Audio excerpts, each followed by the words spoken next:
to Getting to the Truth in This Art. I am your host, Rob Lee, and today I'm chatting with, there are superlatives here. There are points here. We have a media finesser, probably someone that's annoyed your favorite awkward DJ. Please welcome Henrietta Stack. Welcome to the podcast.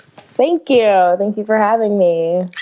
Oh, you're absolutely welcome. I mean, you know, when I come across a name that falls into my sensibilities, I can't help it. It's like, this is Punish. This is great. This is Black. Let's go. Let's get it. And so I think this is going to be fun. So to start off, you know, I gave the Twitter copy and paste bio, but could you introduce yourself and describe really what it is that you do? Yeah, I go by Crystal also, but my DJ name is Henrietta Stacks. I am born and raised in Prince George's County, Maryland. You can find me DJing usually in the summertime. It's when I have most of my heat, and just like vibing with the crew. When I say media finesser, I am also in public relations. So I tend to work with the media a lot, into getting lots of stories out.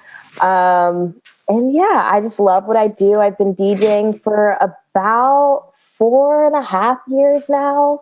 And it's been so fulfilling. I love it so much, and I don't see myself stopping anytime soon. I dig it. And PG County, you might be the first legitimate, like, all right, yeah, I'm representing the PG. It's like, Other people, they're all there, oh, I'm DMV, and kind of bracket the V or bracket the D. Yeah. Nah, you're like PG. I'm a PG girl. Okay. So you said, like, so 4 years you've been kind of out there just doing your thing. So what were some of those like early passions and influences? And what about like sound and music that really drew you in? Yeah, so I actually played the piano for 7 years. So music was like everyone says, music is a very big part of my life. But it was actually like super huge with me playing the piano. And my dad is a self-taught musician. He self-taught himself like the drums and the saxophone and the piano. So there was a recording studio in my basement. And he recorded all the time. And my brother's also a musician, and also a rapper.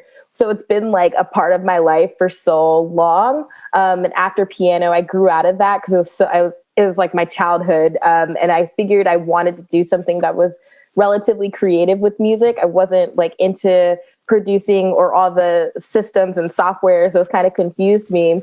But I found that I love like controlling the vibe of a room. And that kind of what drew me to DJing, and just like having fun with it, being able to just like introduce people to new music, and also just like bringing up old music and stuff that people haven't heard before. I love the nostalgic aspect of DJing too, and how just music just instills core memories into people. So like they'll be like, oh, I remember when Henrietta Stack just dropped that Masego track and we were like hanging out and like the drinks are falling, and like that's beautiful for me.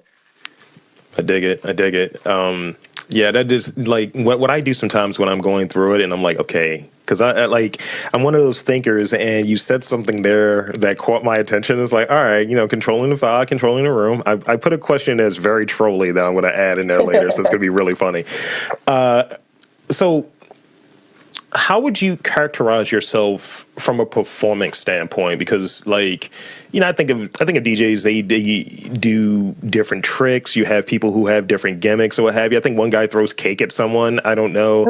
You know, that's a thing. I think it's Steve Aiko, but it's a thing. So as a performer, like, you know, you can't just go up there. It's like, I'm just solid DJ. I got nothing. So describe yourself as like a performer from that standpoint as a DJ.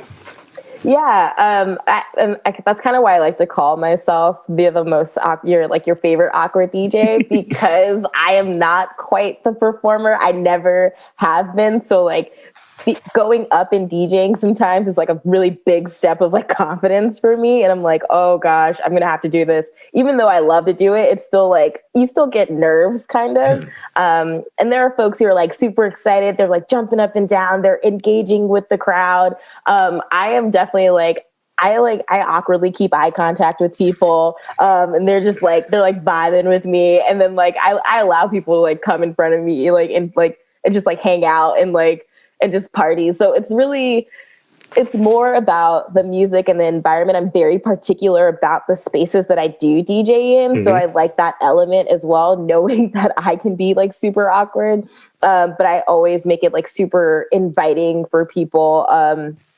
I love just like DJing specifically for like Black people and Black women and folks a part of the LGBTQ community, and just making like a safe space to dance and to move is like really important for me.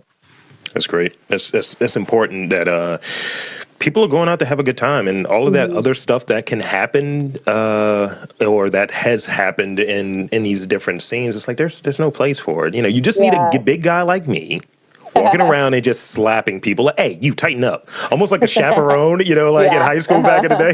10 feet apart, everybody. Yeah, like you.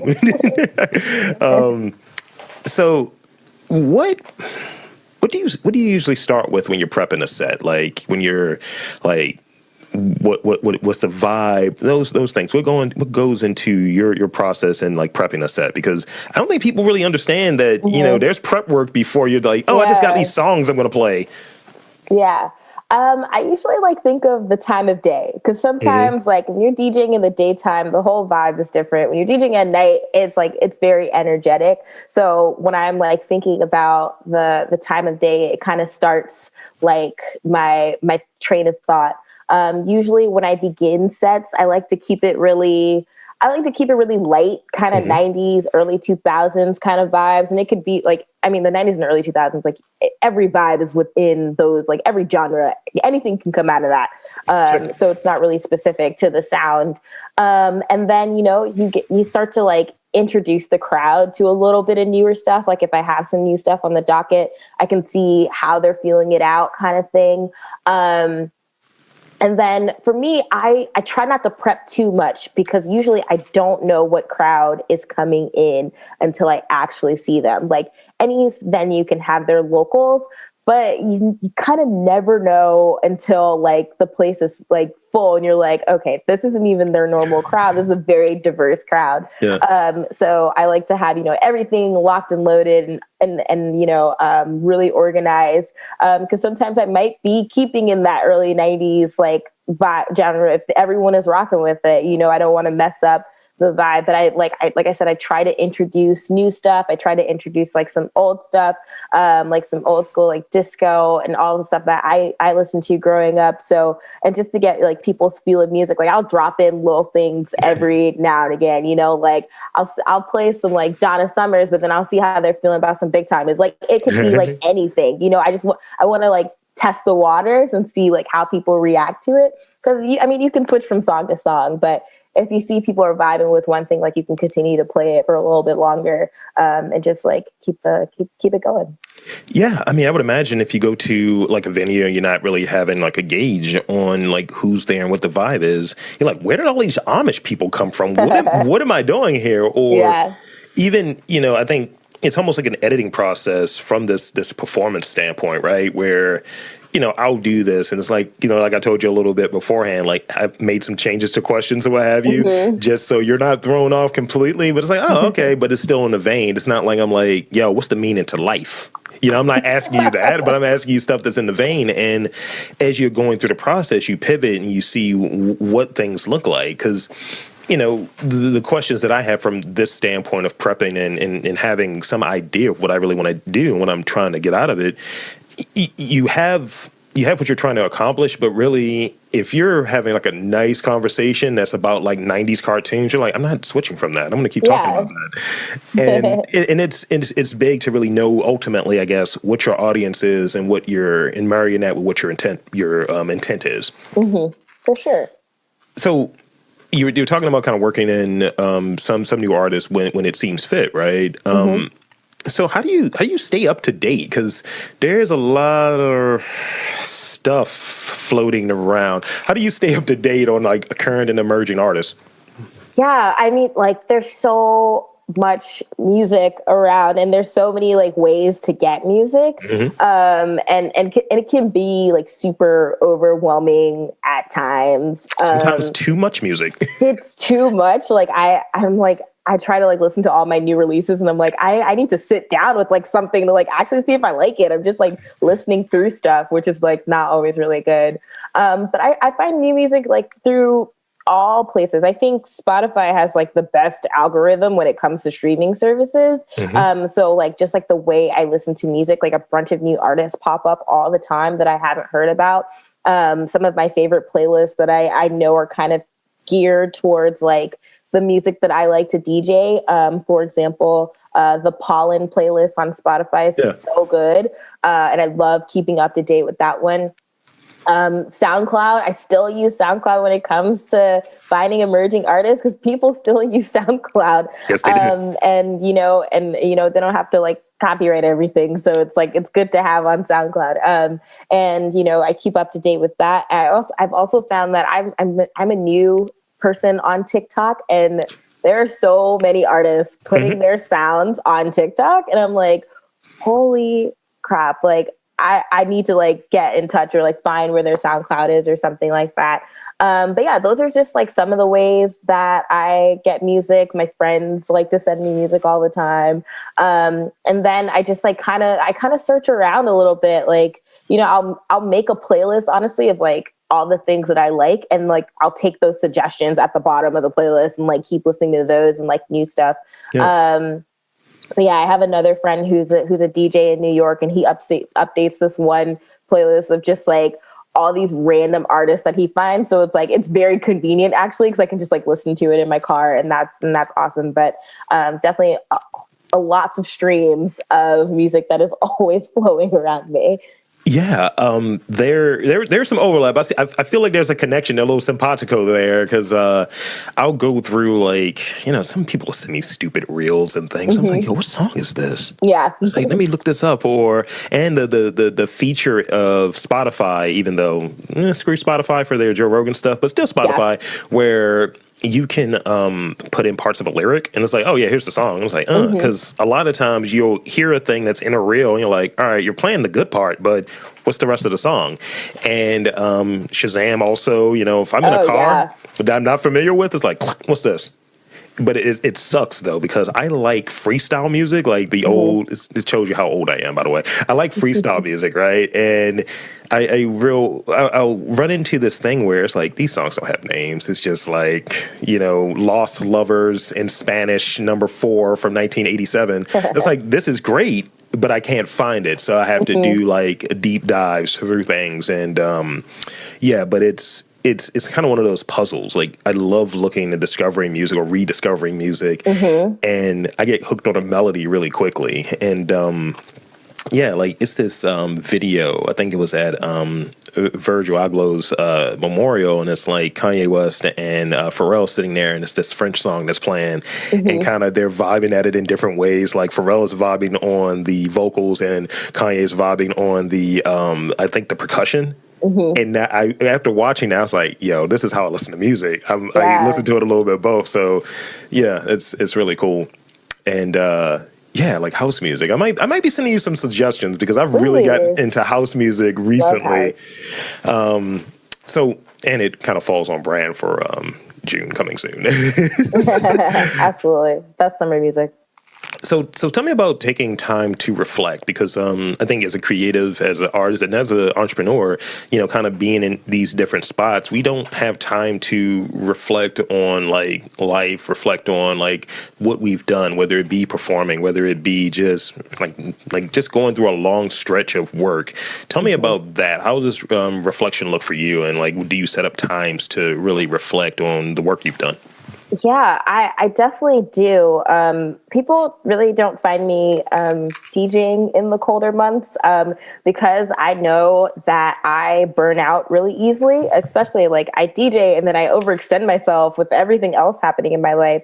So I tend to take off those months. I'm just like, I need to take time for myself.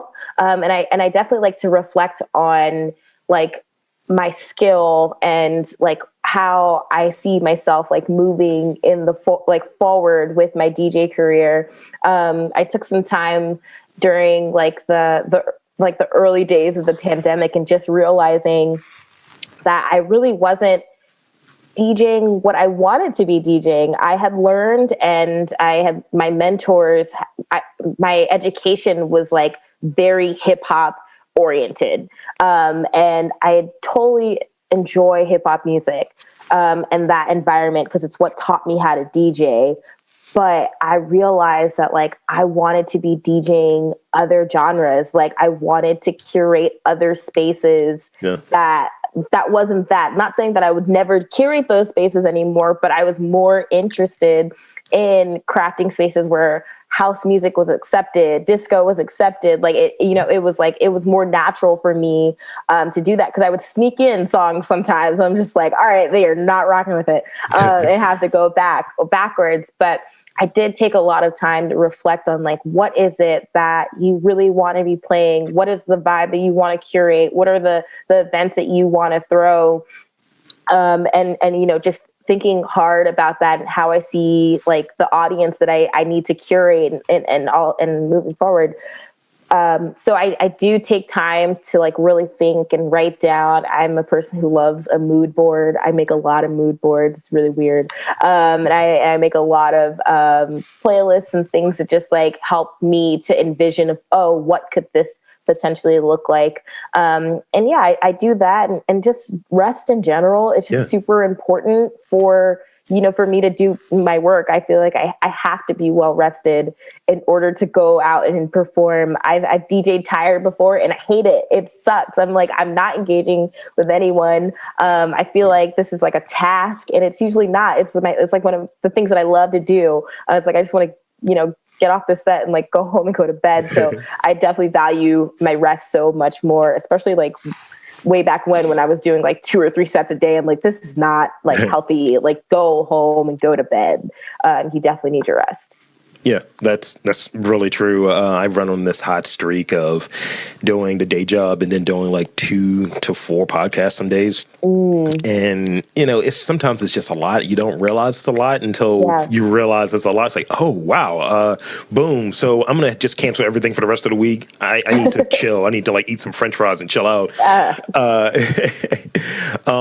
So I got 3 more questions for you and then like a bunch of rapid fire questions because you've given me so much to chew on now.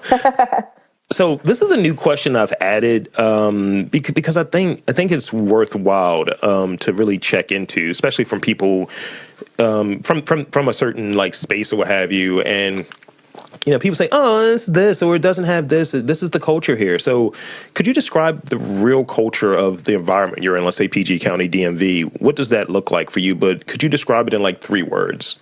3 words. Eclectic. Trendsetters. The last one's kind of hard. Rule of 3s. Yeah, eclectic, trendsetters, and well-rounded. Okay. Yeah. That's good. That's good. And it makes sense. I mean, if it's, I think certain places like this podcast came out of this notion that people take weird shots at Baltimore, and it's a lot of times it's very one-sided. It's nothing like, hey, what about the art here? It's just like, nah, bad. Guns, rats. That's it. And it's much more like we're just like any other city or what have you. We have our own things, but we're just like any other city. And I like to really get an idea from people who, are from a specific place. How do you see it? Like you have that approved upon reality of, hey, Philadelphia is about cheesesteaks and whatever. It's like also, Philadelphia's kind of weird, you know what I mean? So I want to get that vibe from people when it comes to their particular town. Yeah. So I got 2 more. One is ridiculous. Okay. So I'm going to hit you with the non-ridiculous one because the ridiculous one leads us into the rapid fire questions. Okay. So let's talk about concerts. What was your first concert, and what was a concert that had a huge impact on you musically as a DJ? Something in that kind of vein. My first concert. Oh, my first concert was like kind of embarrassing because I was a kid. It happened though. It happened. It happened. My first concert was, you remember the movie The Cheetah Girls on Disney Channel? I do. I saw the Cheetah Girls in concert as Nice. a kid. And I don't know, I was just really excited to be there and like, dress up and go with my cousins. So like, I wasn't really thinking of anything. It was just a fun time for me. But that's all that matters. Fun, right? And what was your second question? What's the concert? Was there one that, and this is where I give you kind of an out. Was there one that a concert that had like a specific like impact on you as a DJ that you're like, you know what, I like the way that they did that set, or because DJs can be part of like someone else's show, like a performer, like this is a rapper, this is my DJ, what have you. And at certain points, they can do their own thing. Like I know, like I like Tori Wah, right? And he will do DJ sets on occasion. I'm like, oh, this is great. Or the next person, I don't want to burn that out real quick, but there are different people that do different elements of performance. So what like performance like really was impactful for you? Concert wise. I don't think I have one. I have a few. Sure. I don't know if I can say all of them, but I do have a few. I remember the internet was one of the first concerts that I went to by myself. So being able to take in music just by yourself, because sometimes you're like worried about your friend if they even like it, like someone who's not into the artist, or like you're just like worried about different things when you go with other people. And I think they just like musically like killed the show, and it was something that I could take in and really enjoy.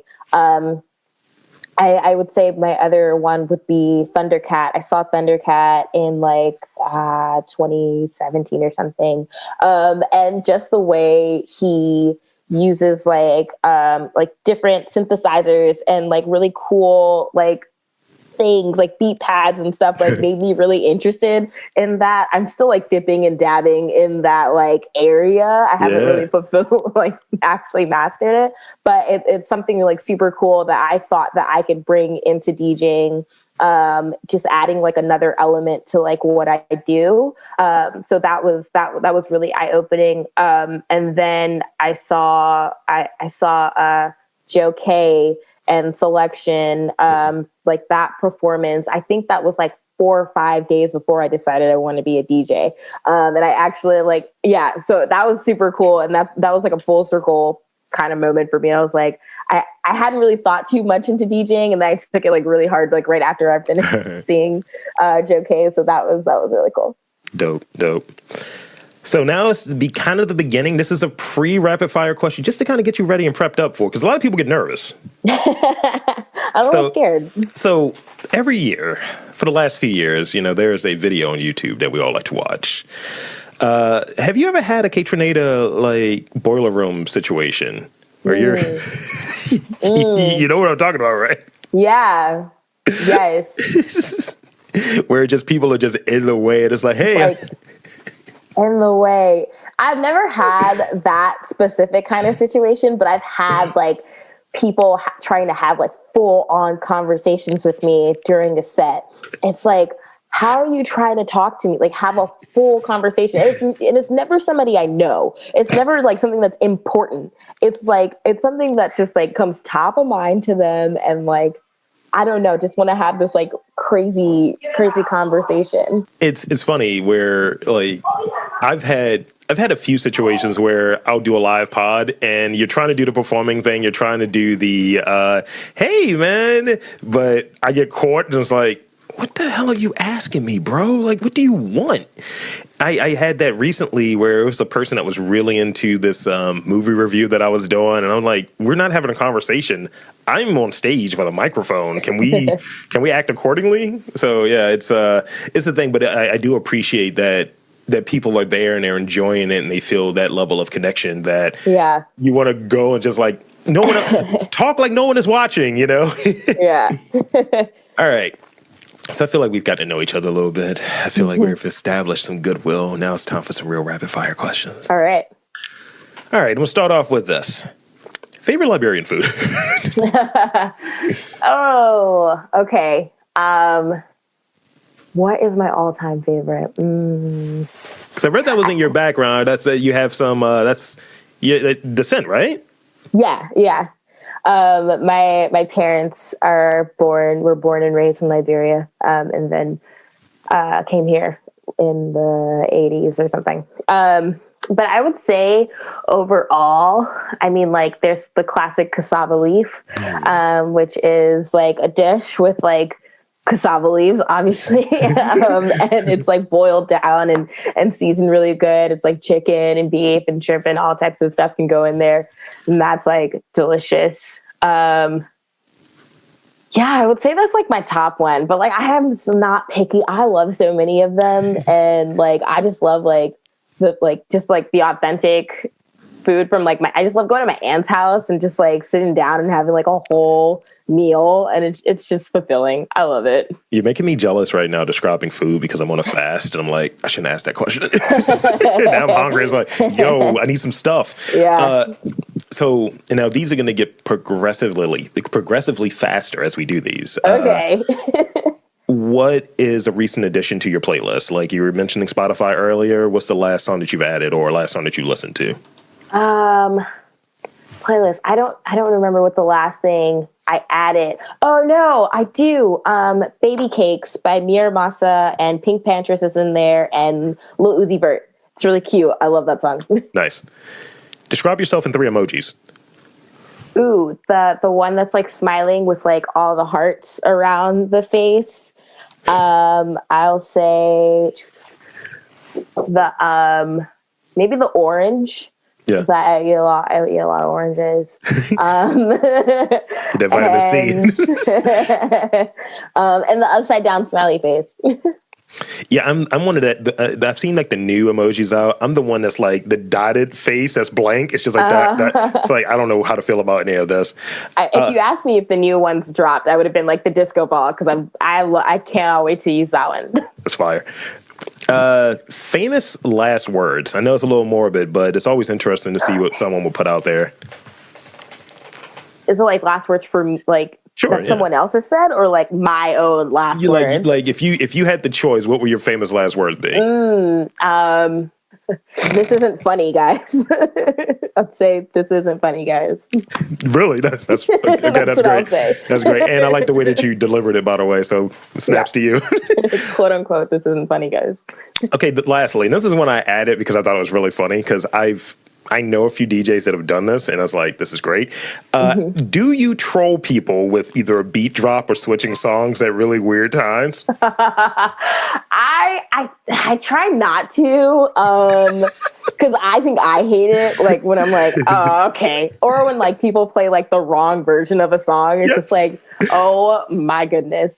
No, I definitely try not to. I like my audience. I don't like to mess with them like that. I like to troll.